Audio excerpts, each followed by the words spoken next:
कर्पूरगौरं करुणावतारं संसारसारं भुजगेन्द्रहारं सदा वसन्तं हृदयारविन्दं भवं भवानी सहितं नमामि भवं भवानी सहितं नमामि। नमस्कार प्रिय छात्रों, आज की क्लासेस में आप लोगों का बहुत ही स्वागत और अभिनंदन। आज आपके इस वीडियो में जो धनुष भंग का प्रसंग चल रहा है उसी से आगे क्रम में आप देखेंगे। कल आप लोगों को बताया था कि भगवान जब जनकपुर में मंच पर पहुंचते हैं तो जितने भी वहां के नर नारी देवता सभी लोग हर्षित हो जाते हैं, प्रसन्नचित हो जाते हैं और सभी लोग यानी सभी देवता फूलों की वर्षा करके अपनी सेवा को अर्पित कर रहे हैं। उसके बाद में उस सभा में एक से एक वीर, राजा, ज्ञानी सभी लोग आए, लेकिन उस शिव जी के धनुष को हिला तक न सके। राजा जनक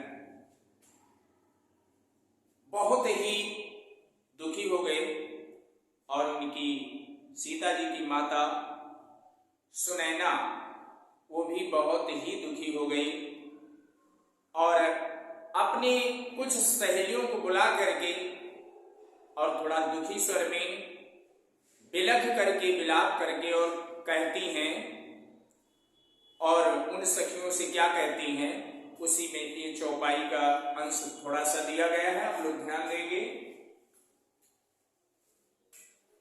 कि सब सखी सब कौतुक देखि निहारे, जीव कहावत हितु हमारे, को न बुझाई कहे गुर पाही, ये बालक असिहठ भल नाही। यानी दो लाइन का आप समझ ले, फिर अगला बताएंगे। सखी सब कौतुक देख निहारे, जेऊ कहावत हेतु हमारे। हेतु माने होता है जो हमारा हित चाहने वाले हैं। इस सभा में जो हमारा हित चाहने वाले हैं वो भी नहीं समझा कर बता पा रहे हैं कि ये यहां पर ऐसा काम नहीं होना चाहिए। ये जो छोटे छोटे बालक हैं, ऐसा हठ को न बुझाए कहे गुरु पाही, ये बालक ऐसे हठ भर नहीं।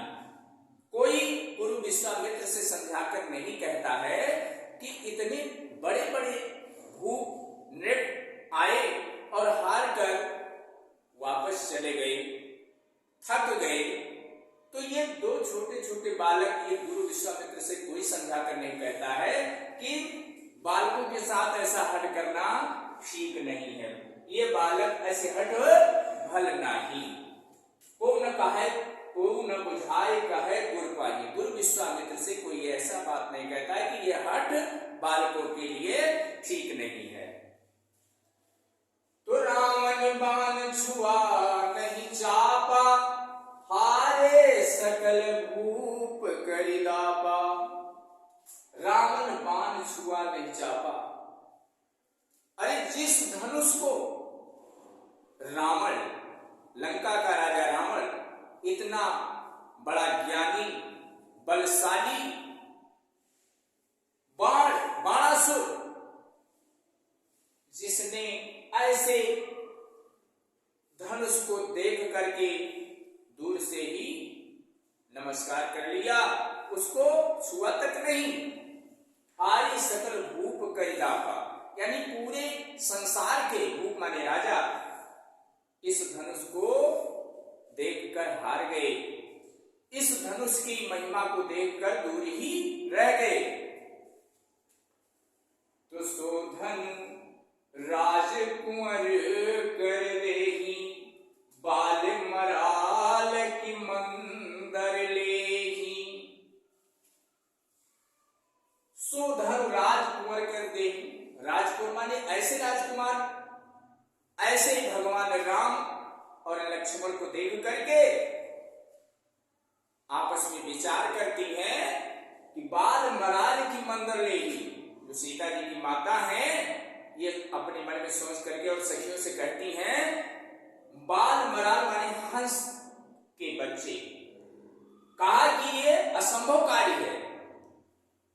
बाल मराल की मंदर लेगी, मंदर माने मंदराचल पर्वत, बाल मराल माने हंस, बाल माने बच्चा। ये हंस के बच्चे क्या मंदराचल पर्वत को उठा सकते हैं? ये बहुत ही असंभव कार्य है। जब इतने बड़े बड़े भू पहाड़ गए तो ये भगवान राम कहते भैया कि जागी रही भावना जैसी, प्रभु मूर्ति देखी तिन तैसी। भगवान को जिस भावना से लोग देख रहे हैं उसी रूप में भगवान दिखाई पड़ रहे हैं। कोई बालक रूप में देखता है तो उसे बालक ही दिखाई देते हैं, कोई ज्ञानी के रूप में देखता है तो उसे ज्ञानी दिखाई देते हैं, कोई बहुत ही तेजवान के रूप में देख रहा है उसे तेजवान ही दिखाई दे रहे हैं। यानी जिस भावना के रूप में जो देख रहा है उसी रूप में दिखाई देते हैं भगवान श्री रामचंद्र जी उस समय। तो कहते हैं ये हंस के बच्चे क्या मंदराचल पर्वत को उठा पाएंगे? भूषण सकल सिरानी, और सखी विधि कति कछु जात न जानी। बोली चतुर सखी मृदुवानी, और तेजवंत लघु गनयन रानी। भूप सयानक सकल सिरानी, सखी विधि कछु जात न जानी। ये राजा, इनको इतना पता नहीं है कि हम क्या अच्छा हो रहा है क्या नहीं हो रहा है। इतना ज्ञानी होते हुए भी अज्ञानी बन रहे हैं। मालूम पड़ता है कुछ इनके समझ में ही नहीं आ रहा है। एक सखी बोली कि सखी विधि का विधान, सखी विधि गति कछु जात न जानी। जो विधि का विधान होता है वो सबको नहीं पता होता है। ये केवल विधि का विधान केवल प्रभु परमात्मा ही जानते हैं, कुछ कहा नहीं जा सकता है। बोली चतुर सखी मृदुवानी, और तेजवंत लघु गनयन रानी। उन सखियों में से एक चतुर जो है सखी आई और वो कहने लगी, ये सखी मधुर वाणी में बोली कि तेजवान को कभी छोटा नहीं समझना चाहिए। लघु माने छोटा, गनय न रानी। हे रानी, तेजवान जो होते हैं उनको कभी छोटा नहीं समझना चाहिए, वो बहुत ही बड़े हैं।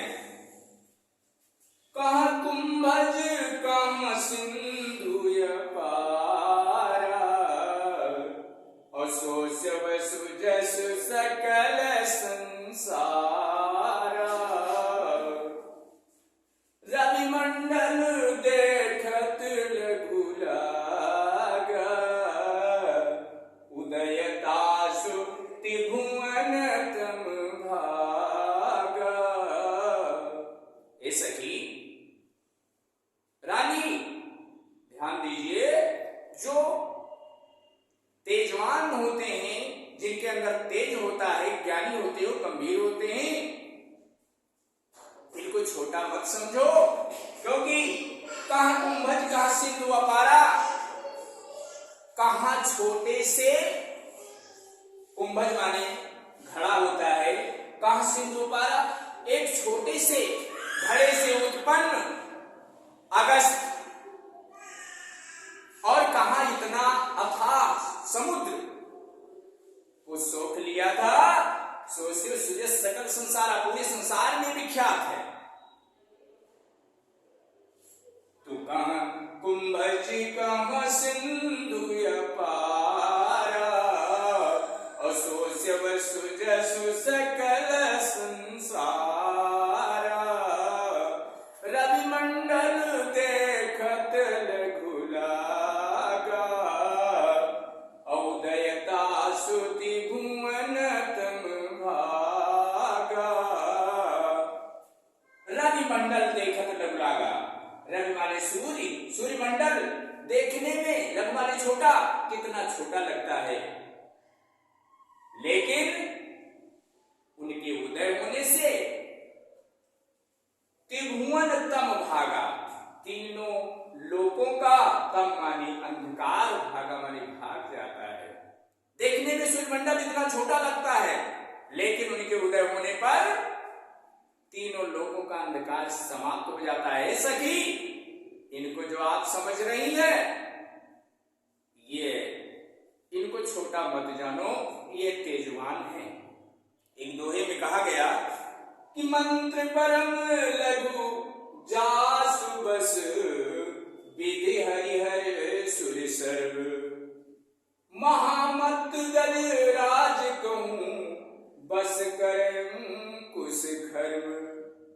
कहा गया कि जिसके बस में एक छोटा सा मंत्र है, विधि हरि हर सुसर्ग, हरि माने भगवान, हर ब्रह्मा विष्णु और महेश यानी सारी देवता एक छोटे से मंत्र के बस में होते हैं। एक छोटे से मंत्र में ब्रह्मा विष्णु और महेश। महामत गजराज कहूं बस करे अंकुश खर, महान मत वाले गजराज जो बहुत ही शक्तिशाली होता है, एक छोटा सा अंकुश उसे बस में कर लेता है। इस प्रकार से हे रानी, तुम दुखी न हो, परेशान न हो। ये जो भगवान श्री रामचंद्र जी हैं, ये धनुष को अवश्य तोड़ेंगे, ये आप अपने मन के अंदर विश्वास कर लीजिए और अपनी चिंताओं को दूर कीजिए।